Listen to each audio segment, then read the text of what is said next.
and cameras. We're rolling on that, so that's all good. 4, and then do you need the slate? Oh, you got How do you get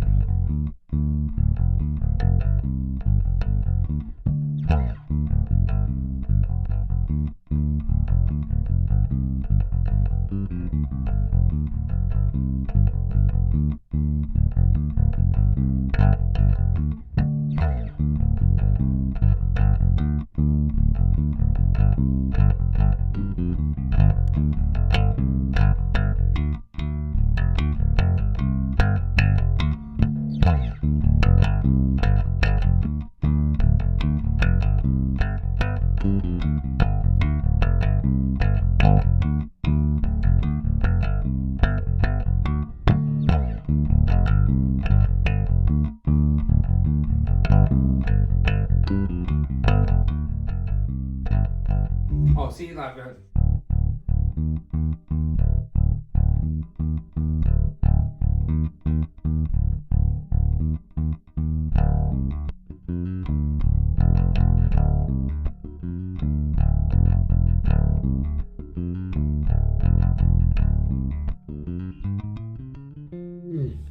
mean, you're set. You're good to go on any kind of thing you want to do.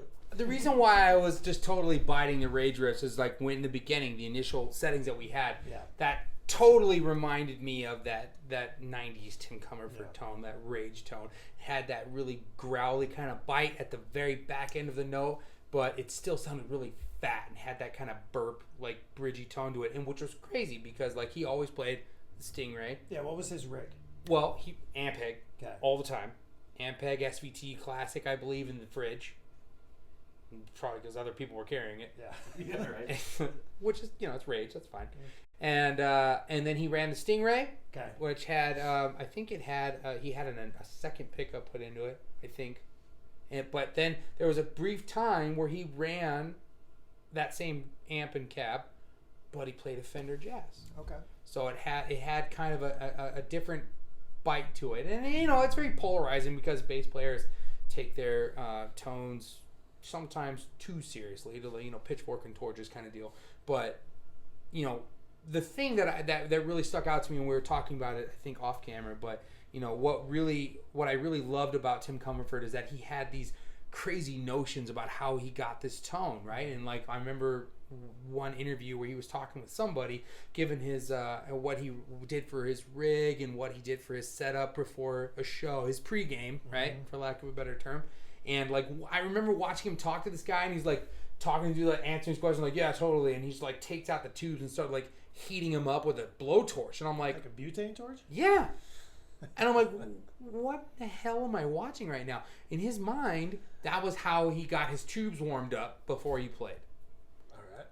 If he was messing with the guy that was interviewing him, that's great. That's rad.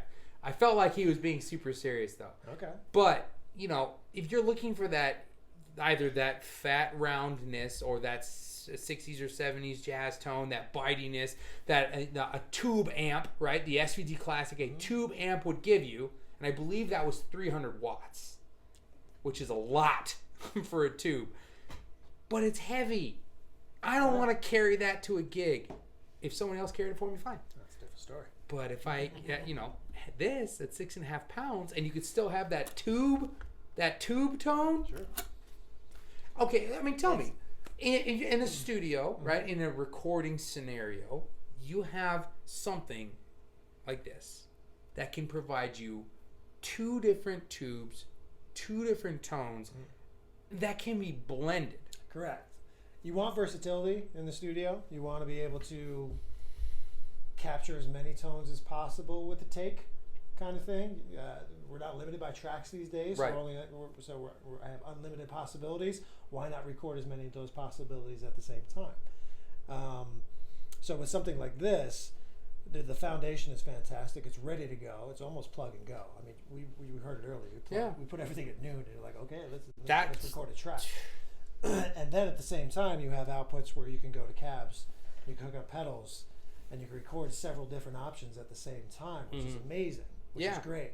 So, and you could have the ability to reamp through this as well, I'm assuming. So, I mean, the options are endless for you. And when I was telling Keith earlier, it's like, well, it's very versatile and simple at the same time, but he nailed it sounding good.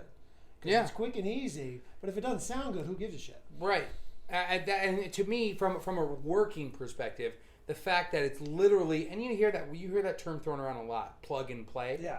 The fact that it is literally, It's that. plug and play. This That's is what not we did. a paid advertisement either. This is the first I've seen I'm this. not getting I any. just got this I'm not tonight. getting anything from this except Keith's undying friendship, and Jeff ain't getting shit. Never do. Except my undying friendship, because I need him to make money. But Jeff's experience is pretty broad, from recording instruments to musicians to setups to everything and anything in between that could be recorded.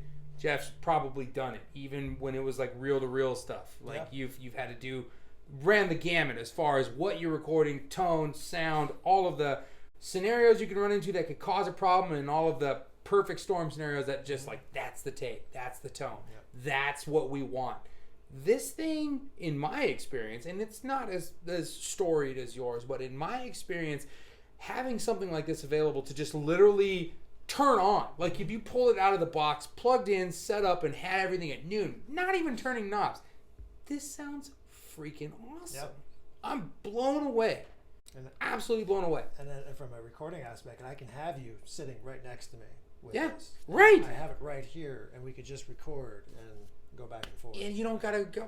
It's so accessible, right? And maybe that's not even the best word, but it's usability and its accessibility to make on-the-fly changes and to document, right, with the recall sheets. To document, well, that's the one. That's pretty cool. Having that available as a PDF download for when you have this, so you can have that little catalog of your tones and settings. Like, I think that's cool, and it's a nice throwback. It's an awesome nice tip of the hat. aspect to buying one of these is getting the recall sheets. I think he's aging himself a bit because not a lot of the younger guys don't know about. Oh, the, I think the we recall might all be sheets. aging ourselves now.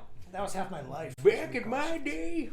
Yeah. Yeah, dude, I I know. walked uphill through snow to the recording studio every day, both ways. You guys. And then one other thing that I really liked about this too, and I didn't do it. I think I did it on the 60s position. Maybe I didn't. If not, then just edit it out.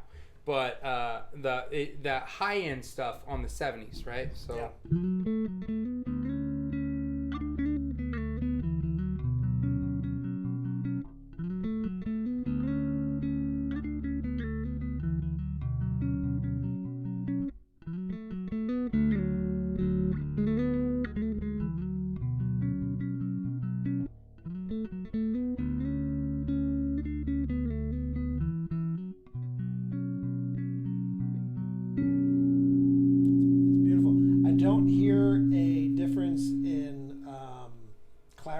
No. Both settings were wonderfully clear.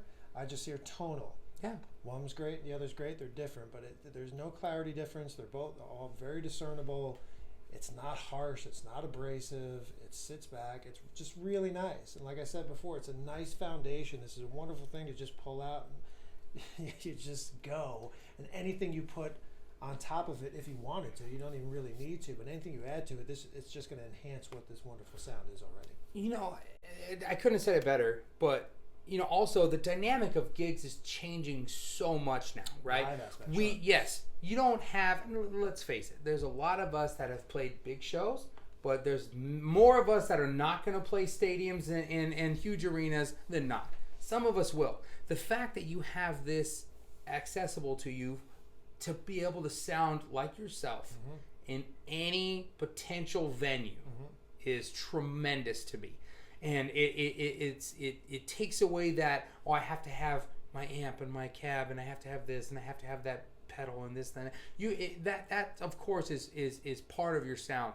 But at the very minimum, if you're not happy with your sound out the gate from like just the wedge before any of your pedals come on, you're not going to be happy through the whole gig. Correct. This is going to give you a wonderful foundation to start it on. It's a great smile bass on your line. face to start. Yeah.